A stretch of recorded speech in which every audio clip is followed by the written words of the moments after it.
ये पढ़ा है क्या बचपन में, यूक्लिडियन एल्गोरिथम?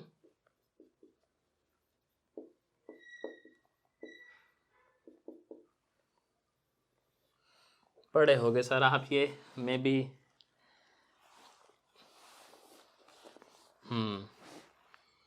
नाइन्थ या टेंथ में आता है शायद से ये। हाँ, यूक्लिडियन एल्गोरिथम। बट यहाँ पे आप, हाँ हाँ हाँ हाँ हाँ, बट यहाँ देखोगे ना, यहाँ कहानी ही चेंज है भैया।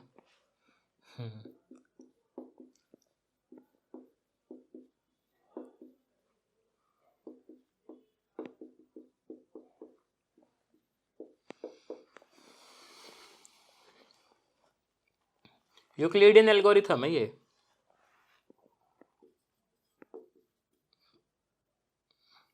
यही होगा सर, आपका डोमेन पे बात कर रहा होगा बस।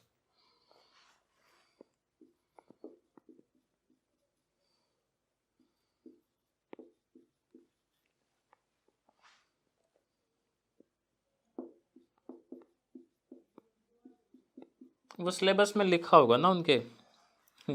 ये सिलेबस छापने वाले ने ऐसे छाप दिया होगा।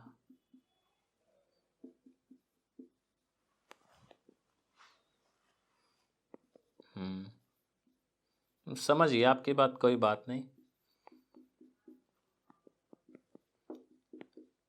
जैसे अपन यूपीएससी में देखेंगे ना, तो ओडी का सिलेबस देखना एक बारी आप, आपको लगेगा पता नहीं दुनिया भर की बातें पूछ ली इसने, पीएचडी करवा के मानेगा डिफरेंशियल इक्वेशन में।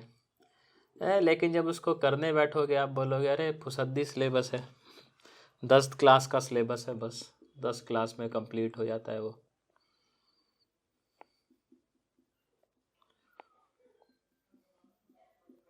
अब देखो सर, ये है कैडी चीज। तो इसको समझते हैं पहले और फिर इसका प्रूफ देखेंगे। इसको मतलब ये है, समझ आए तो बहुत अच्छा, समझ तो वैसे आ ही जाएगा मुझे उम्मीद है पूरा, बट इसको आपको एंड में करना याद ही पड़ेगा।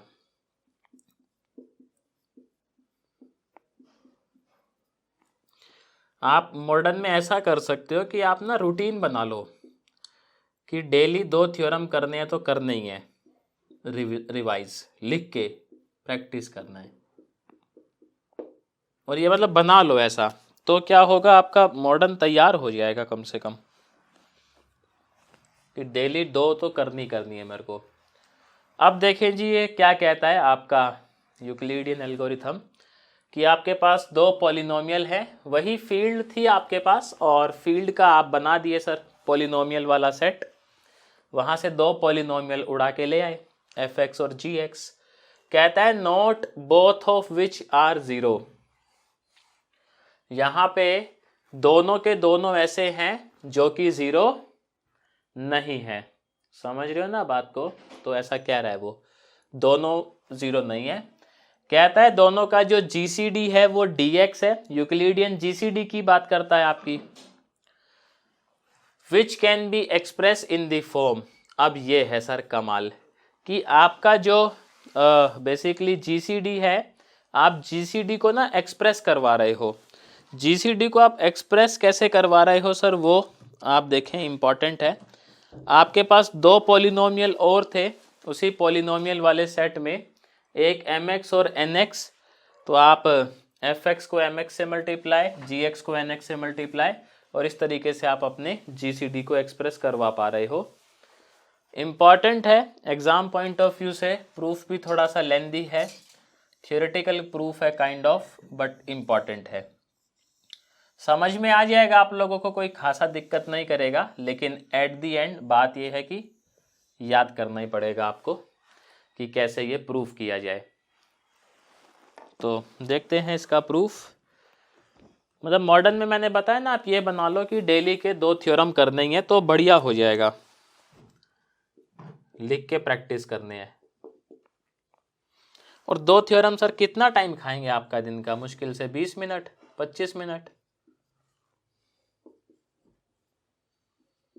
बोलता है कंसीडर दी सेट, एक सेट कंसीडर किया है, और बस अब इसी सेट से हम लोग काम जो है वो करना शुरू करेंगे।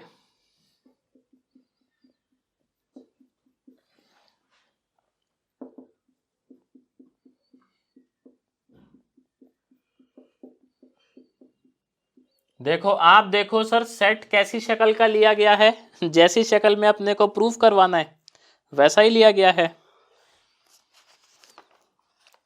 तो बस अब हमें इसको प्रूफ करवा देना है mx और ये सब करके। तो चलिए करते हैं सर। लेंदी तो है इसका प्रूफ, मतलब आएगा 2 करीब पेज में आएगा, मेरे स्पाइरल में 2 पेज में है, तो हो सकता है आपका 1.5 पेज में आ जाए। ये लिया अपन ने। अब यहाँ पे देखे पहला जो इसका फेस है थ्योरम का, वो हम लोग क्या प्रूफ करेंगे। First we gonna show that S is an ideal of F। पहले हम शो करवाएंगे कि जो S है वो FF, इसका मतलब पॉलिनोमियल वाले सेट का आइडियल है।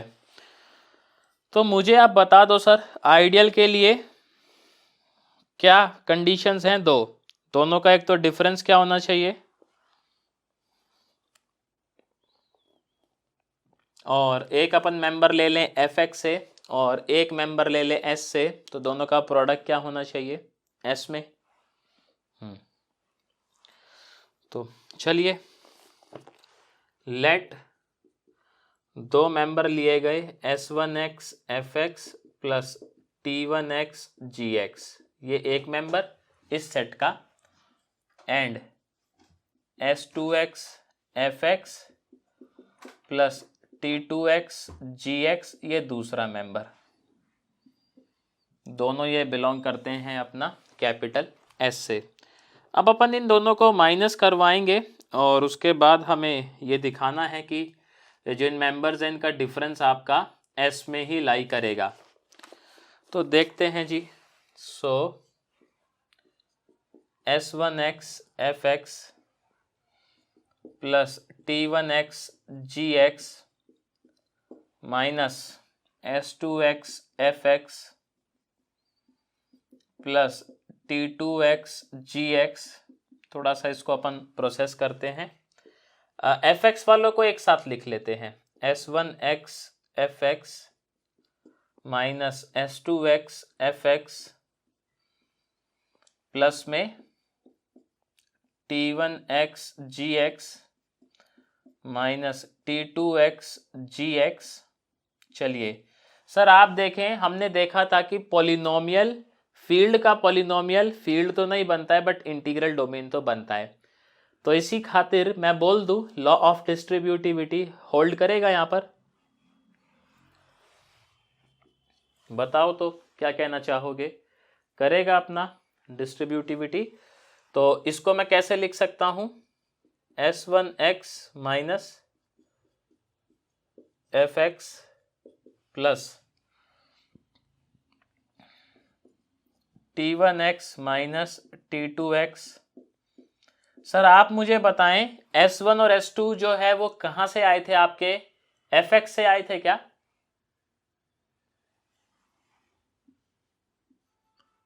fx आपका एक इंटीग्रल डोमेन है, तो मुझे बता दो since fx is an integral domain,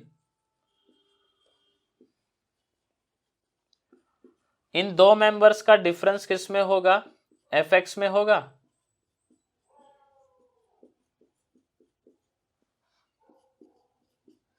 ऐसे ही t1 माइनस t2x ये भी किस में होगा, क्लोजर प्रॉपर्टी भैया, इंटीग्रल डोमेन है उसी के 2 मेंबर हैं तो क्लोजर तो लगेगा।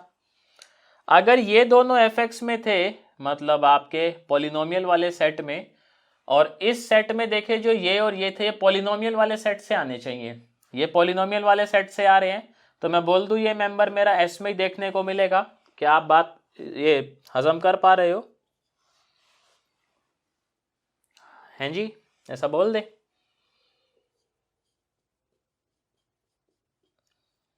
भाई एक गोल्डन स्टेटमेंट जो है आज हमने मतलब दी है, वैसे गोल्डन स्टेटमेंट क्या मैं बहुत बारी बोलता ही हूँ। चलो अभी मैं अपनी शक्ल दिखा के बोलूँगा तो इम्पैक्ट ज़्यादा बनेगा, आप लोग वैसे वाकिफ़ हो ही उससे कि हम लोग जानते हैं जीवन में कुछ और हो ना हो, एक चीज़ है जो तय है, बता सकते हैं?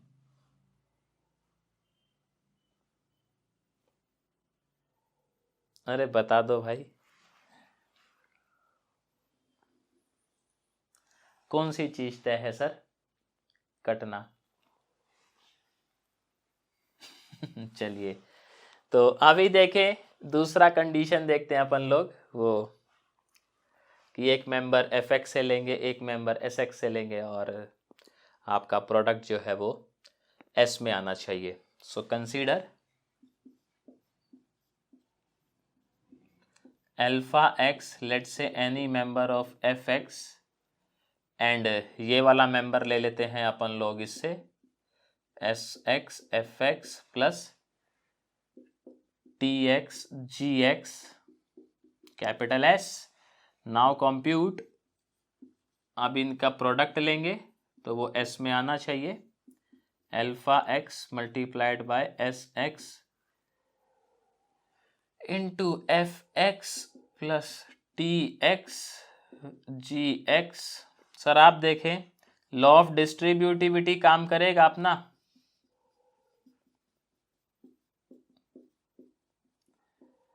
करेगा। लॉ ऑफ एसोसिएटिविटी सब काम करेगा, बोले भैया।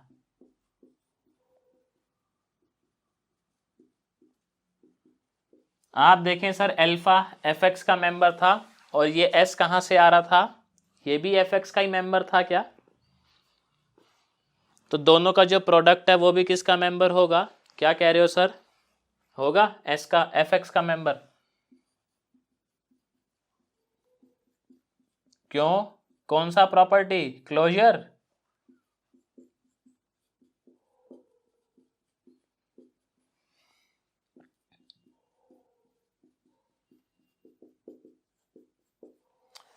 इसी इसी के तहत सर ये वाला मेंबर भी किसका होगा बोले तो? एफ एक्स का होगा।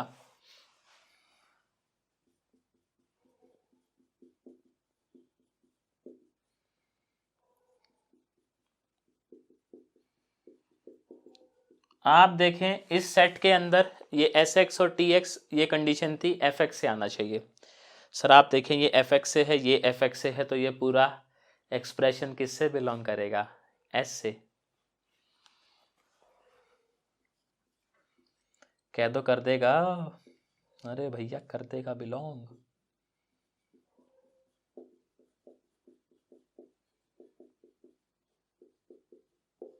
तो ये हो गया सेकंड कंडीशन कि आपका प्रोडक्ट जो है वो एस में आ रहा है।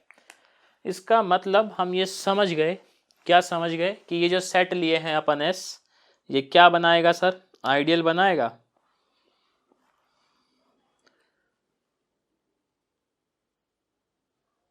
ये बोल दूं मैं, आइडियल बनाएगा। इतना छापो पहले फिर आगे देखते हैं।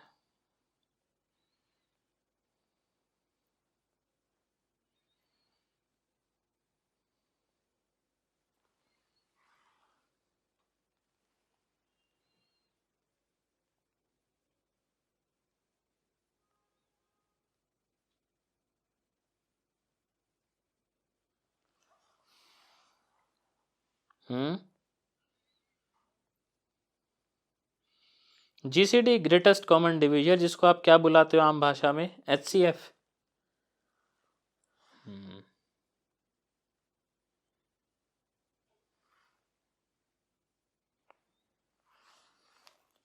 यहाँ ये लोग जीसीडी बुलाते हैं।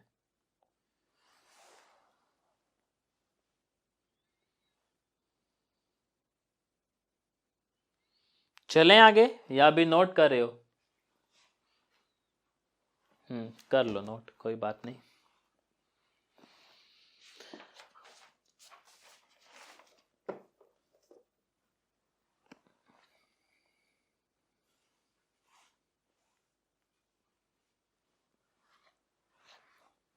इसके आगे प्रूफ करवाएंगे कि आपका जो जीसीडी है उसको अपन ऐसा लिख सकते हैं आइडियल का इस्तेमाल करते हुए।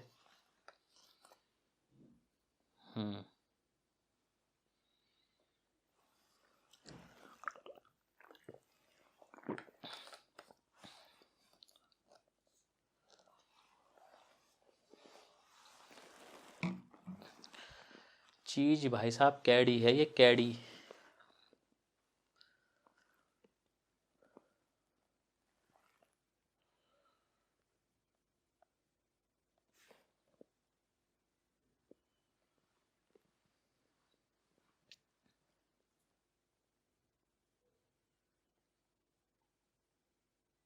हम्म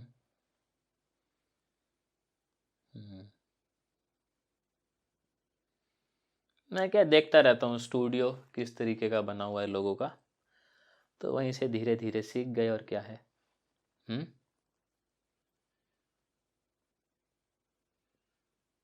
मॉडर्न के लिए ठीक है, अगर आपके पास टाइम है और इंटरेस्ट है तो आप कृष्णा सीरीज ले लो, सफिशिएंट है।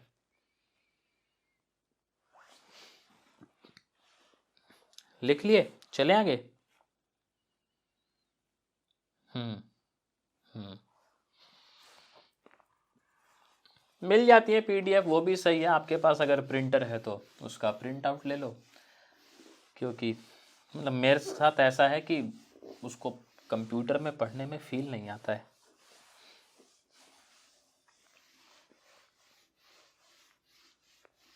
पीडीएफ बुक का तो है ना अवेलेबल, ग्रुप पे पड़ा हुआ है, जो G20 का ड्राइव लिंक है, मैं भेज दूंगा आपको लिंक, उस पर पीडीएफ पड़ा हुआ है कृष्णा सीरीज का। तो देखें, अभी हम ये दिखाएंगे कि हमारा जो dx है उसको अपन लिख सकते हैं। मैंने सारा ही हटा दिया है वैसे तो, बट आप लोगों के पास लिखा ही हुआ है, तो मैं कुछ कुछ पूछूंगा तो आप मुझे बता देना। अभी देखो हम लिखेंगे सो S is an ideal of fx, ऐसा लिख दूं, अभी जमेगा? आप मुझे बताओ, अभी हम लोग प्रूफ करके आए हैं कि fx एक प्रिंसिपल आइडियल रिंग है क्या?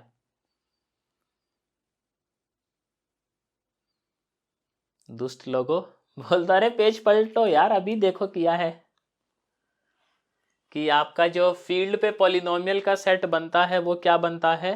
प्रिंसिपल। तो यानी fx का हर एक आइडियल क्या होगा? प्रिंसिपल होगा। हालांकि उसकी जरूरत है नहीं हमें, बट ध्यान रहना चाहिए। देखें जी, देयरफॉर देयर एग्जिस्ट, अब मुझे आप बताना,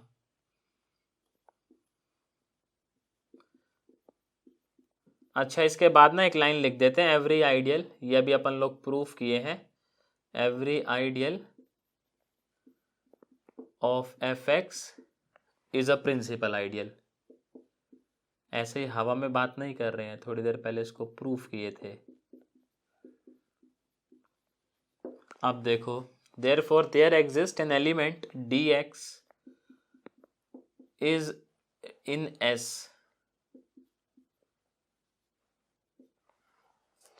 such that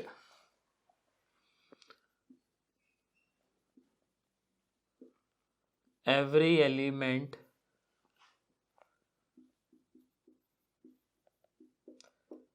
in S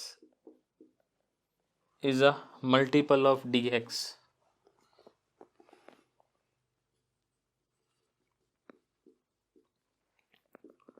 हम ऐसा मान लेते हैं, अब मैं आपको समझाता हूं यहाँ पर गेम क्या चलेगा, थोड़ा सा डिस्कस करते हैं फिर आगे नोट करेंगे चीजों को। हम ये जानते हैं कि जो हमारा fx है उसका हर एक आइडियल प्रिंसिपल आइडियल होता है। fx का हर एक आइडियल प्रिंसिपल आइडियल होता है, जो भी आइडियल है वो प्रिंसिपल आइडियल है। ठीक है जी। आप देखें सर, प्रिंसिपल आइडियल कौन होता है? Which can be generated by single element. ऐसा ही होता है। तो इसका मतलब हमारा जो ये S है, S एक प्रिंसिपल आइडियल है, क्योंकि S को अपन लोग आइडियल प्रूफ कर चुके हैं और ये प्रिंसिपल आइडियल बन गया। तो S का भी कोई जनरेटर होगा कि नहीं होगा? होगा। हम मान लेते हैं कि S का जनरेटर कौन है? dx। तो अभी देखो सर, S का डेफिनेशन कैसा था, मैं आपको मतलब इन शॉर्ट बता रहा हूं क्या करेंगे। Sx fx plus tx gx, ऐसा अपना S का डेफिनेशन था, जहां पे ये Sx और gx आपका fx से आ रहा था। मेरा सवाल ये है, अगर dx मेरा जनरेटर है तो ds से कोई भी एलिमेंट, मतलब dx से आप इसका कोई भी एलिमेंट जनरेट कर सकते हो। मान लिया, मेरे को एक बात बताना सर, मैं dx को इस फॉर्म में एक्सप्रेस कर सकता हूं क्या देन, या नहीं कर सकता? कोई एलिमेंट dx के तो इक्वल रहा होगा ना, कि नहीं रहा होगा? इसको आप ऐसा समझो और आसान भाषा में, सेट S का हर एक मेंबर क्या ऐसी शक्ल में होगा? पहले तो ये बताओ। मैं कहता हूं कि मेरा dx S में है, तो मतलब dx भी क्या ऐसी ही शक्ल में होगा?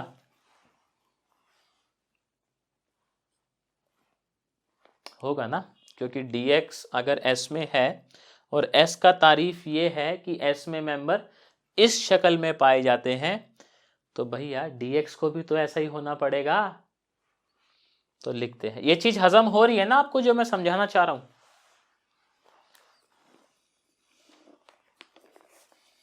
नहीं हो रही क्या? थोड़ी थोड़ी हो रही है। निंजा टेक्निक सीख रहे हो? अरे यार, ये शब्द तो बहुत दिन हो गए मेरे को बोले हुए, किसी भी वीडियो में नहीं बोला काफी दिन से, निंजा टेक्निक। मैंने देखा है शब्द भी ना समय के साथ बदल जाते हैं कि क्या शब्द चूज करने हैं।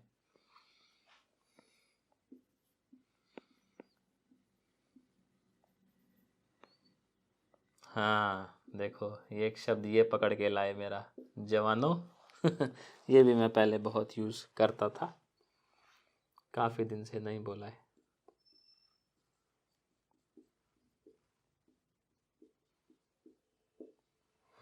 दुष्ट तो मेरा है, देखो अभी भी मैं यूज करता हूँ।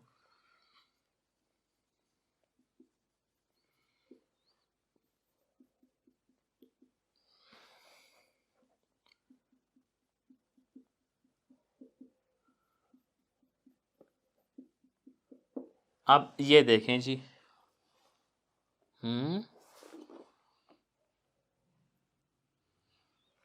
बकवास करता रहता हूँ ना मैं, उस वजह से लगता है। तो चलिए, हम लोग क्या कहते हैं कि क्योंकि dx इस सेट का मेंबर है और इस सेट में जो भी मेंबर हैं वो इस शक्ल के होंगे, सो मेरा dx भी सर इसी शक्ल का होगा। dx के लिए कोई तो होगा ना जो ये और ये आ रहा होगा, और मल्टीप्लाई करके अपन लोग उसको ऐसा लिख दे रहे होंगे। तो हम कहते हैं कि dx के लिए कोई दो m और n पॉलिनोमियल ऐसे एग्जिस्ट करेंगे जो fx से आएंगे, क्योंकि हम समझ रहे हैं यहाँ भी अपना s और t fx से ही आया था, और सच दैट अपन लोग d को ऐसा लिखवा देंगे। बट सर अभी रुक जाइए, मतलब सावधान, वो लिखा था ना ऐसे होशियार, वो वाला यहाँ पर एक पॉइंट है। ऐसा लिख देने से मेरा सवाल ये है, ये कहाँ साबित हुआ कि dx fx और gx का gcd है? कि हो गया साबित? नहीं हुआ सर, नहीं हुआ ना। ऐसा लिख देने मात्र से क्या ये साबित हो रहा है क्या कि fx और gx का gcd dx है? बिल्कुल नहीं हो रहा है। अब इसी बात पे आप मेरे को gcd की दो कंडीशन थी बता दें, क्या क्या कंडीशन थी? जल्दी बताओ भैया। देखो, पहला ये था कि अगर हम क्लेम करते हैं कि dx जो है वो gcd है fx और gx का, then dx should divide fx and gx, दोनों को डिवाइड करना चाहिए dx जो है, पहला कंडीशन। दूसरा कंडीशन ये है कि कोई cx है जो fx और gx को डिवाइड मारता है, तो cx किसको भी डिवाइड करेगा? हाँ, अगर ऐसा है तो फिर अपन ये क्लेम कर सकते हैं कि वाकई में dx क्या रहा होगा? अपना GCD। बट सर ऐसा लिख देने से ये दोनों कंडीशन में से कोई एक भी प्रूफ तो हुई नहीं है, देखें आप। तो क्या कह रहे हो, अभी ये कंडीशन प्रूफ करवानी पड़ेंगी, ऐसा ही मामला है। तो चलिए जी, अब हम ये दिखाने का कोशिश करेंगे कि जो आपका dx है वो GCD है। पहले हमने ये दिखाया है कि dx को ऐसा लिखा जा सकता है, अब ये दिखाएंगे कि dx वाकई में GCD है। तो ये दोनों कंडीशंस अपन लोग दिखाएंगे बारी बारी से, तो आप लोग समझ जाओगे। दोनों दिखाना पड़ेगा कि एक तो dx दोनों को डिवाइड मारता है, साथ ही साथ अगर कोई cx ऐसा है या कोई भी पॉलिनोमियल ऐसा है dx के अलावा जो fx और gx को डिवाइड मारता है, तो वो अपना dx को भी डिवाइड मारेगा। और डिवाइड नहीं मारेगा तो सर dx GCD कैसे कहलाएगा? तब तो गड़बड़ हो जाएगा मामला।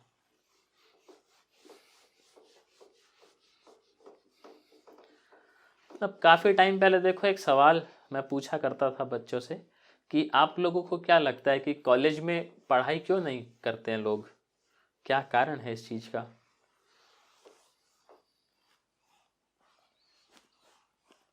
फ्रीडम तो फिर ठीक है, अभी भी तो फ्रीडम है आपके पास, अभी भी तो पढ़ रहे हो।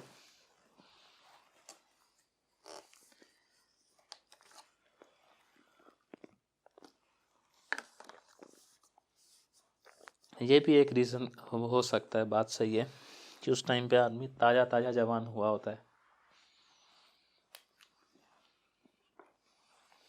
हम्म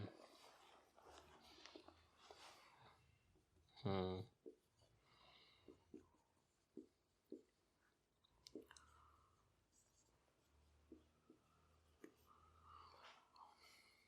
तो देखें आप, क्योंकि आपका फील्ड पे पॉलिनोमियल बनाया है तो ये रिंग तो है ही, मतलब हम जानते हैं कि फील्ड का जो पॉलिनोमियल है सर वो इंटीग्रल डोमेन तो है ही। इंटीग्रल डोमेन है तो क्या उसके पास यूनिटी होगा?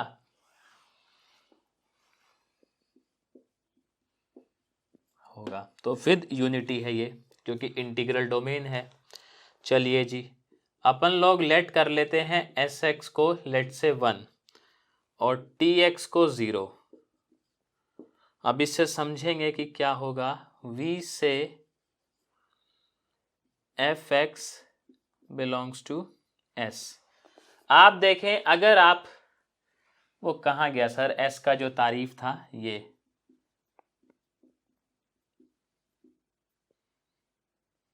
था ना अपना सेट ऐसा। और कई लोग तो फिर कॉलेज के बाद भी नहीं पढ़ते हैं।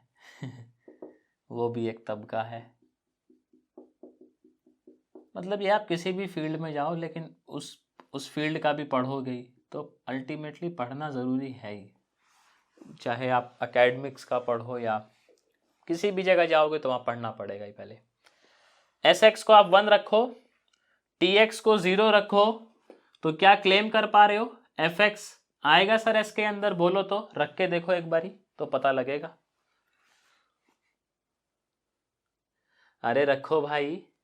और मेरा सवाल ये है, क्या 1 और 0 मेरा एस में होगा? इस पे क्या कहना चाहोगे आप? ये एस में छोड़ो, क्योंकि मेरा ये एस और टी कहां से आ रहा है? एफ से आ रहा है, एफ एक्स से। Sir F x integral domain है, समझ रहे हो आप बात? यूनिटी भी होगा और 0 एलिमेंट भी होगा, क्या दोनों ही होंगे? तो अलाउड है।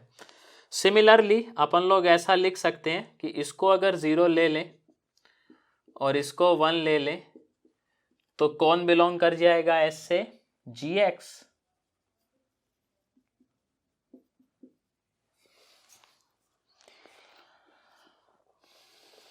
तो अभी मुझे बता दो सर, ये चीज़ मैं एक स्टेटमेंट लिखता हूँ और आप बताना कितना हजम होता है, उसके बाद मैं समझाता हूँ।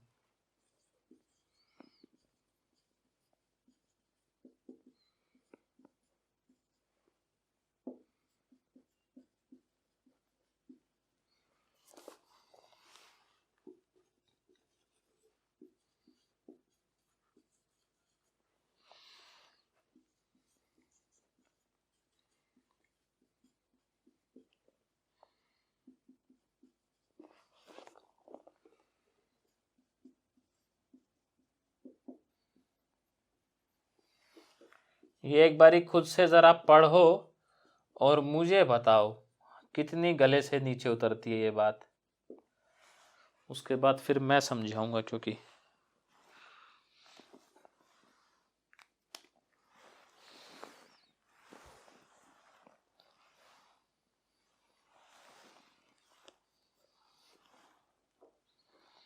पढ़ो, एक बारी खुद से पढ़ो और मुझे बताना ज़रा कितना गले से नीचे उतरता है ये स्टेटमेंट।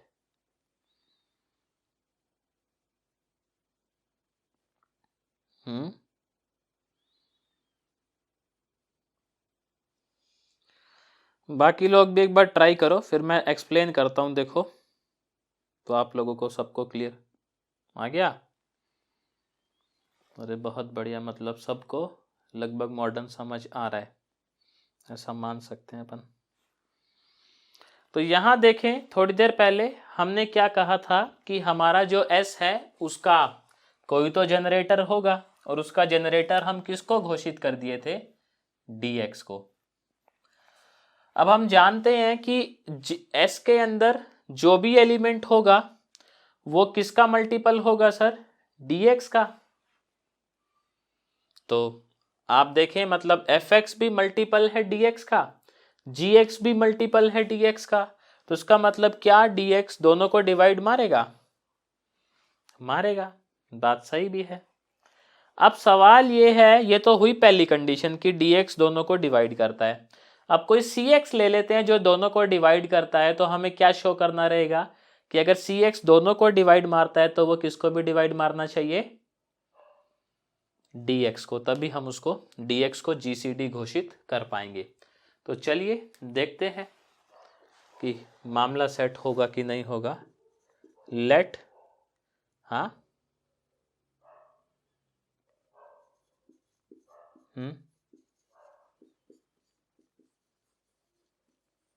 C जो है वो D को जनरेट नहीं कर पा रहा है। अगर C मेरा D को डिवाइड मार रहा है,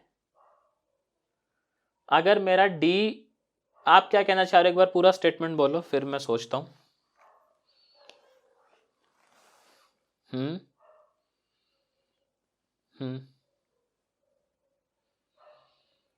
नहीं, कोई दिक्कत नहीं है। आप देखो ना, एक सेट के बहुत सारे जनरेटर हो सकते हैं कि नहीं हो सकते? हो सकते हैं, कोई दिक्कत नहीं है। ऐसा भी संभव है ना, जैसे आप बोल रहे हो, उसमें ये केस भी तो संभव है कि CX से DX जनरेट हो रहा था, लेकिन DX ज्यादा बड़ा फैक्टर है जो डिवाइड मार रहा है। सोचो, हो सकता है ऐसा केस, मतलब पॉसिबिलिटी तो है ही ना। हाँ, और ऐसा नहीं है कि जनरेटर आपका यूनिक होता है, मतलब यूनिक हो भी सकता है और मल्टीपल भी हो सकते हैं। साइक्लिक जनरेटर नहीं देखे थे अपन, बहुत सारे हो जाते हैं।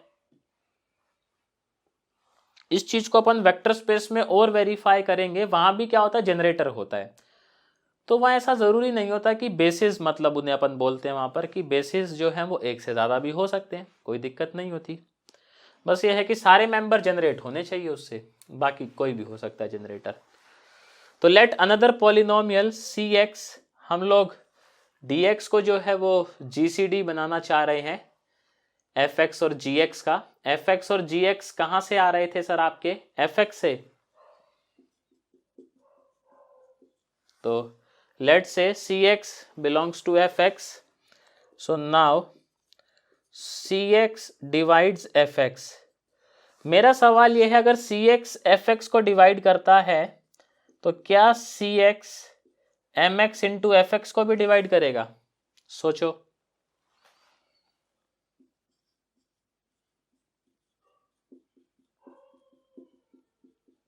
हाँ, बात बनेगा क्या ये?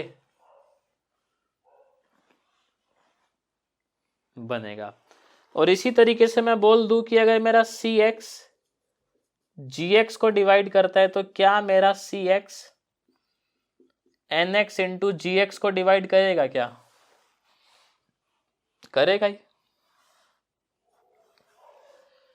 अगर CX इन दोनों को डिवाइड करता है तो क्या ऐसा कहना गलत है कि CX इन दोनों के सम को भी डिवाइड करेगा? करेगा।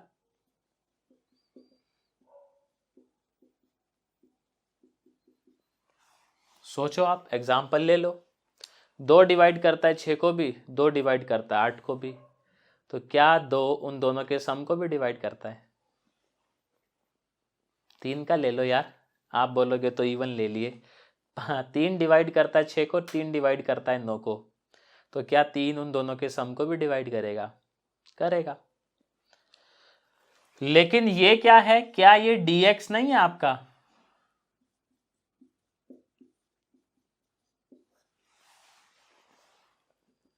तो मतलब cx divides dx, it means dx is the GCD।